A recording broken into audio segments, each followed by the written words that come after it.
I call Alfred Naro. Mr. Speaker, I am proud to take a speech in this third reading for the Social Security beneficiaries and work focus. Mr. Speaker, that last speech, all I need to say, Mr. Speaker, is that how about taking some responsibility?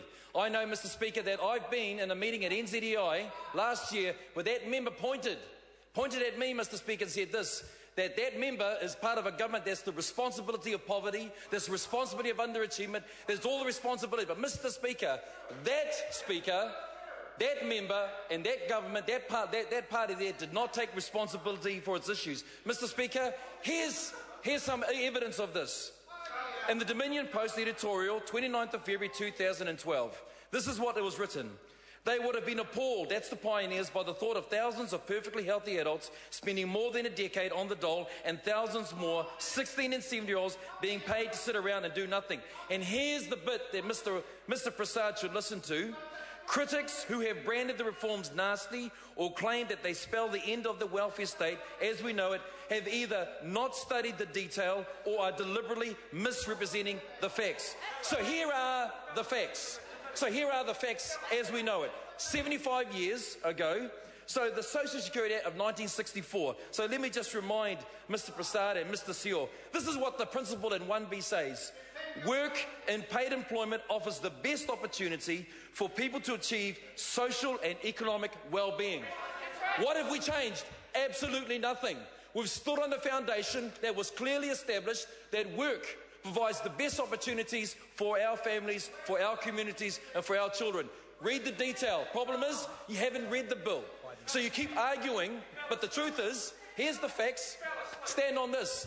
This is what we're doing under this minister, is to make sure that the opportunities for our communities are there. Mr. Speaker, this is what we're doing. This is the second stage in our welfare reforms to ensure that the government is future focused. But Mr. Speaker, this is what we've heard from the other side. This is what they said. Ms. Moroney said, well, go and speak to the real people. Well, we've been to the real people. Here's a question for the other side.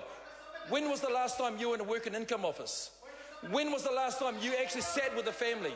Well, let me tell you this. The member who walked out, Mr. Seol, I was at the Māngere Work and Income Office. And as I sat there, Mr. Speaker, and as I talked to the people there, Mr. Speaker, this is what they said.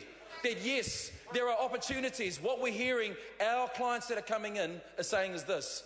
For the first time, we've been given an opportunity for hope. For the first time, we've been tested in work obligations. And then there's the rhetoric and the scaremongering saying, but they're going to be hard. They're going to be hard on our mothers, our young mothers that are there. But this is what they're saying, the case managers. We know that times are tough, so we show discretion.